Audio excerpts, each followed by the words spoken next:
ऐसा टीचर लोग बा कि 10:40 में 10:50 में 12:30 तक भी आवता लोग।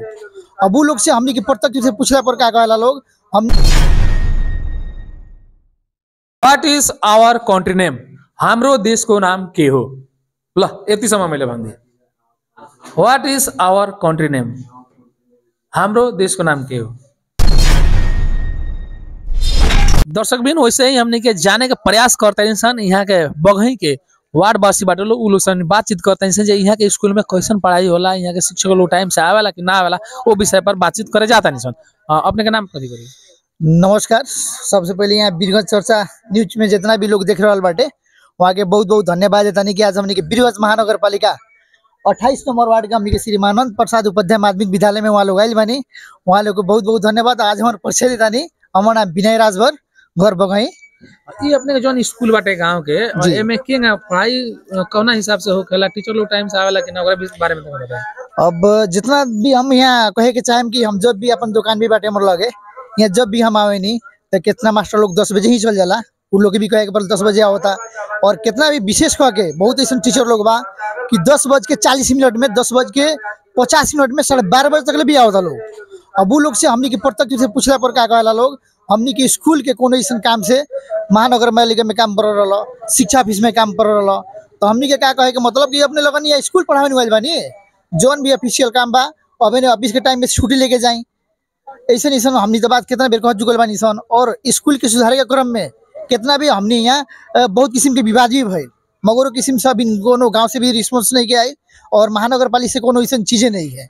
अपने लोग बार बार शिक्षक लोग के आगाह करें लोग जब वो सब टाइम से आए लेकिन वो लोग अपन आदत से आदत छूटत नहीं। हाँ, आदत छूटत नहीं के बारम्बार हम क्या कहे मतलब जब सरकार तलब देता टे जब अपने फैक्ट्री में कहूँ काम करता नहीं तो अपने के 5 बजे से 10 तक तलब चला होता टे। ऐसा ही टीचर लोग भी बाटे तो उन लोग की जिम्मेवारी बोके के चाहे कि हमने भी अपन तलब मिलता टे तो लड़के सन के भविष्य से खिलवाड़ ना करल जाए, टाइम पर आई सही समय पर नॉलेज दी ज्ञान दी।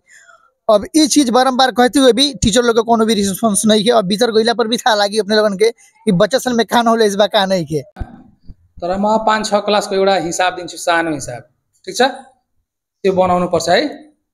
आर यू रेडी? रेडी छौ सबजना? सब कोई रेडी बानु? दर्शक बिन हमने क्लास में आवे से पहले ही टीचर द्वारा विद्यार्थी लोग ट्रेन कर देवल बा कि कुछो उ लोग पूछी बतावे के नहीं कि हमने के अभी क्लास चलता कह के एगो बहाना बनाओ के अपने देख सकता है। हमने के क्लास में आइल बन तो मैडम डिप्टी मैडम एमे से निकल के बाहर चल गेल बानी। पहले क्लास भइ रहछ, क्लास भइ रहछ माने प्रश्न का आंसर तिमी दिँदै हो। दर्शक बिन कुछ समय पहले ही आइरनी सन यहाँ 7 कक्षा में विद्यार्थी लोग से पूछनी सन नेपाली समझ आवेला, विद्यार्थी लोग अलग ना आवेला, वही हमने खास करके भोजपुरी में क्लास लेवे के पड़ताटे। ऐनी सन हमने यहाँ एगो मैम पढ़ावत रहनी है, वहाँ से भी हमने बातचीत करनी सन और प्रश्न करे के कोशिश करनी सन विद्यार्थी लोग से, लेकिन विद्यार्थी लोग साफे इनकार कर दिलक कि हमने के जवाब नहीं के देवे के। हम ये भी पूछनी है काहे जवाब नहीं के देवे के, तो विद्यार्थी ओर से बात आयल कि हमने कभी क्लास चलता और एग्जाम पढ़े वाला बा। देखल जाए तो ये सिर्फ एगो टारे वाला बात हुए, एगो बहाना हुए, लेकिन फिर भी हमने के क्लास के दोसर टीचर के प्रिंसिपल नहीं प्रधानाध्यापक नहीं सहायक प्रधानाध्यापक जी के हमने के बोले नहीं हसन और साथे साथे ई वार्ड के वार्ड अध्यक्ष बानी हम अपने देख सकते नहीं वहाँ के नहीं बोले नहीं हसन और तब जाके विद्यार्थी लोग मानल कहे ठीक बाटे अपने जौन पूछम तो हमने जवाब देम सन कह के। अभी मैथ सब्जेक्ट के यहाँ क्लास चल रहा बा, मैथ विषय के ही कुछ यहाँ हमने सवाल बोर्ड पर लिखे सन जौना के हमने कोशिश करम सन यहाँ के विद्यार्थी लोग में जकरा के भी हमने बोलाई सन आके सही सही जवाब लिखी के प्रयास करी लोग हमने के पूरा अनुमान बा। दर्शक भी अपने देखनी वैसे ही हम जैसे बोर्ड में लिख दिले बानी एगो मैथमेटिक्स के हिसाब बहुते छोटा सा कहल जाए 7 क्लास ला बहुते ईजी हम यहाँ मैथमेटिक्स एगो दिले बानी और हम बुलावे कोशिश करें बहुती में होता होती में वैसे ही हम छात्रा के तरफ से एगो विद्यार्थी के हम बुला रहा बानी। अभी आओ ना तिमी आओ ना तिमी पछाड़ी बेंच को आओ, तिमी अगली हो आओ।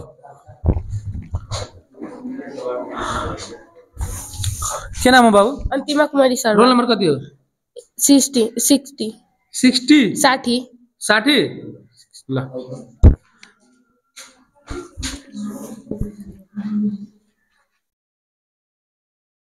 ठीक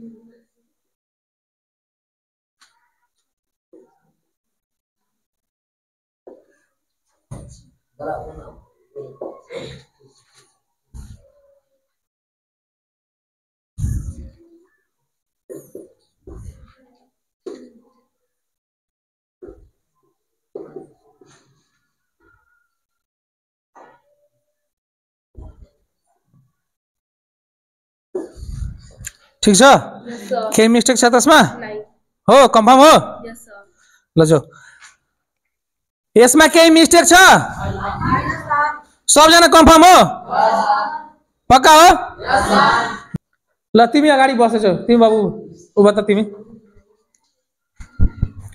what is our country name My country name is Nepal.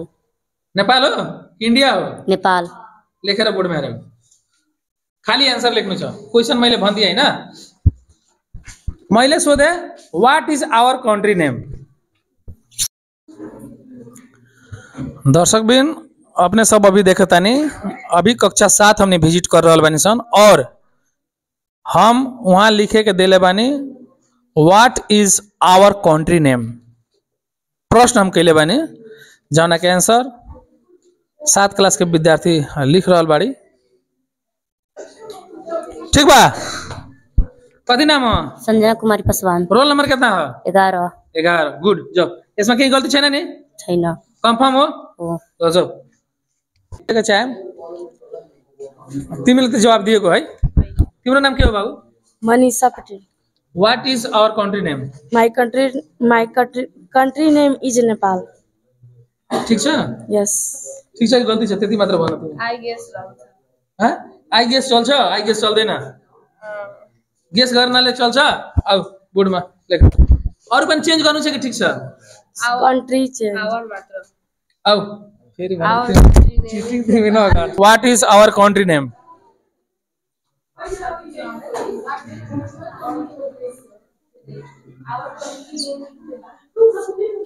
पछाडिबाट चिटिङ गर्न पाउँदैन बाबु ठीक छ ठीक छ गल्ती छ यसमा पढेर सुनाउ त एउटा एउटा Our. एउटा एउटा एउटा O U R our. COUNTRY country. NAME name. IS is Nepal. नेपालको स्पेलिङ NEPAL. ठीक छ ठीक छ सबजना यो बोर्डमा लेखेको ठीक छ को हैन भनेको हात उठाऊ आउ तिमी हो यता उता चिटिङ नगर बाबु तिमी यसले दे तिमी यहाँ तल लेख अपने वॉइस एक बार ये लाइन हमारी यो लाग अनि सर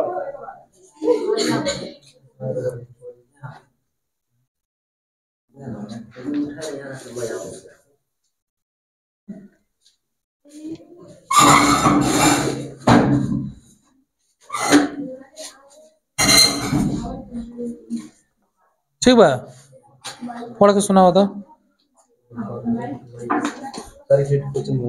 what is our country name what is our country name हाम्रो देशको नाम के हो ल यतिसम्म मैले भन्दिए what is our country name हाम्रो देशको नाम के हो छ कि छैन 2 क्लासको बच्चाले पढ्ने छ नि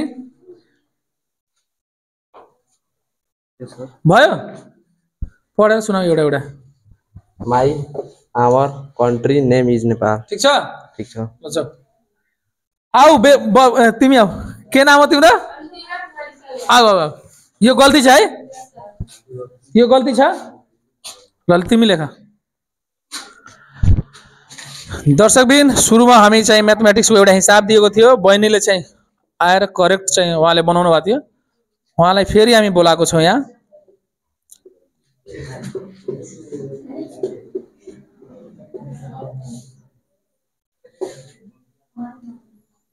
कथी लिखल बा Our country name is Nepal. आ ऊपर कथी लिखल बा So you ये जस्तो हेरिरहेको थियो के यो हो ए लेखी हेरिरहेछ तर ए होइन नि युए लेखे हो उसले भने ठीक छ Yes sir. अरु के त्यसमा हेरफेर सर ठीक छ ल जो सबजनाले बुझ्यो यदि कोही प्रश्न आवर लगाएर गर्छ भने ओ यु आर आवर लगाएर प्रश्न गर्यो भने आवरमै एन्सर दिनुपर्छ। योर लगाएर भन्छ भने माइले अनुवाद गर्नुपर्छ। बुझ्यौ? जसरी कसैले पूछ व्हाट इज योर नेम त कसरी भन्ने माई नेम इज डट डट डट। बुझ्यौ? यदि आवरले हुन्छ भने केले भन्ने आवर नै भन्ने। बुझ्यौ सबजना? सकबिन वैसे ही हमने के यहाँ के वार्ड देख जी के हमने के बोलेले नहीं सन कि यहाँ के शिक्षा के प्रगति के सन बा के जानकारी लेवेला और देखेला। तो यहाँ के भी देखनी है वही विषय में बातचीत करे जाता है सन। वार्ड देख जी बिल्कुल चर्चा में स्वागत है। धन्यवाद। अपने भी देखनी है यहाँ के शिक्षा स्तर कमजोर बा, कुछ कमजोर बाटे। कमजोर होके कारण का है? अब कमजोर के कारण तो बा कि खास करके सरकारी स्कूल एगो ऐसा ही कमजोर अवस्था में रहेला। और हम देखबे कैनी है मैथमेटिक्स जो लड़का से पूछल गई तो लमसम लड़का ठीक बतौल मैथमेटिक्स के रिजल्ट अच्छे आइल। अब इंग्लिश में रुआ जौन पूछनी है तो यहाँ का बजे कुछ लड़का गलत भी बतैल सन, कुछ ठीके लागल। सबसे हमारा अथी ठीक लागल यहाँ कि जौन लड़की लोग यहाँ बात पढ़े में बहुत अच्छा लगल और जो लड़का लोग वाले लोग बहुत कमजोर स्थिति हम देखनी है पढ़े में। क्लास तो एक हो, टीचर भी एक गो बा, विद्यार्थी ये हो लोग, लेकिन लड़की लोग के अवस्था ठीक लागल पढ़ाई के, वो लोग ठीक ना लागल कह के हमरा लागल। एक और बात बताएं अपने जिसे कहने की सरकारी स्तर के शिक्षा चाहे कमजोरी रहता, लेकिन हमने के सरकार अगर देखा जाए तो सरकार एगो टीचर में साधारण मन कह जाए 5 क्लास तक लेके टीचर के, प्राइवेट टीचर के तो 35,000 40,000 तलब बा, मावी के देखा जाता 60,000 65,000 तलब बा। लेकिन उहे बोर्डिंग में हमने के देखा जाता तो 8,000 से लेकर 10,000 12,000 तलब रहता, तो बढ़िया शिक्षा देता लोग, विद्यार्थियों के तेज भी रहता। लेकिन सरकार हमने के 35,000 से लेकर 60-70,000 लेके लगानी करता है एगो टीचर में, तो वहाँ के विद्यार्थी पढ़े में तेज नहीं के। विषय में अपने कर दिया ये तो सरकार के कमी कमजोरी है। घर पाए जो सर्विस की व्यवस्था लगैलक न, सबसे बड़का कमी वही जावा। पहले ही कहा रहे कि शिक्षक लोग का हो गए डर रहे कि हमारा यहाँ ये स्कूल में हम तराई में निमन ना पढ़ाएं तो हमारे के हुमला जुमला भेजी लोग कह के शिक्षक लोग बड़ा डर से पढ़ाए लोग। लेकिन अभी कहा कि सरकार के अवधारणा बा कि हमनी के घर पाए सर्विस करे के, अब उमें कहा बजे केहू से केहू डराए वाला नहीं है। ओकरा बाद में सरकार एगो पॉलिसी के व्यवस्था लगा दिलक है में। अब ये जौना ये स्कूल में कोई टीचर बा ओकर भाई कोई विधायक होके सांसद होके उ काहे डराए जाई, उ ढीठे रहता सरुआ कराई लोग तो हम तो ही फिर चल आएम। यहाँ के लोग कहीं नहीं पढ़ाओ तो यहाँ से जा हम जइबे ना करें कह के, ओकरा बाद में यूनियन के मारो ही बा, केहू के रुआ चाह के भी यहाँ से ना निकाल सकता नहीं। ये सब कारण हुआ सन कि स्कूल के पढ़ाई सरकारी कमजोर हो जाता। अच्छा अपने यहाँ के कह जाता 28 नंबर वार्ड के एगो स्थानीय सरकार बनी जी, अपने अभी तक ले यहाँ के शिक्षा के प्रति अपने के वार्ड में जितना भी सरकारी स्कूल पढ़ेला विद्यालय पढ़ेला वहाँ अपने कथी कथी प्रयास कैले बानी उ थोड़ा जानकारी करें। यहाँ के विद्यार्थी लोग के शिक्षा के स्तर बढ़ावे ला हम आगे बारम्बार शिक्षक लोग से परामर्श करीने, कोनो चीज के कमी हो के व्यवस्था करे के हम तैयार बनी। शिक्षा के स्तर ऊपर उठे के पड़ल, ई वार्ड के नाम बढ़िया आवे के पड़ल। और बाद में कोनो ऐसा चीज जैसे यहाँ के भौतिक पूर्वाधार बा में हम निरंतर लागल रही ने, कौन चीज की कमी ना हो। थोड़ा सा ब्रेंच व्रेंच के कमी वाला सा शिक्षक वर्ग से हमरा लगे आइल बा कि मुखिया जी यहाँ ब्रेंच के कुछ कमी बा, हम ओकरा के अब बजट में रख के ओकरा के हम वो समस्या के समाधान करले हम अपना के सोच बना ले बानी। स्कूल में माने कोनो किस्म के कमी होला ओकरा के हम पूर्ति करे के हर हालत में तैयार बन कि शिक्षा के स्तर उठे के पड़ल कह के हम निरंतर में लाग रहे हैं। मैं अब एक और जानकारी कराएं कि आवे वाला दिन में अभी जो हमने यहाँ शिक्षा कमजोर देखनी है सर, आवे वाला दिन में इस शिक्षा के स्तर कैसन होगी?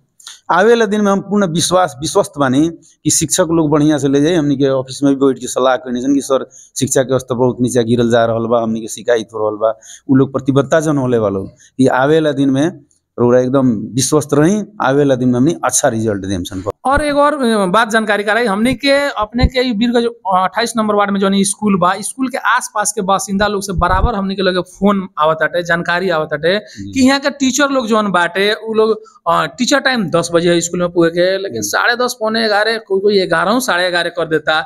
आज हमने के देखनी हसन वहाँ रोड में ऊपर विजुअल भी हमने के लगे बाटे, और मैडम हमने के देख के बहुत तेज गति से स्कूटी भगाते हैं नहीं है, अपने भी रनी है, अपने भी देखनी है।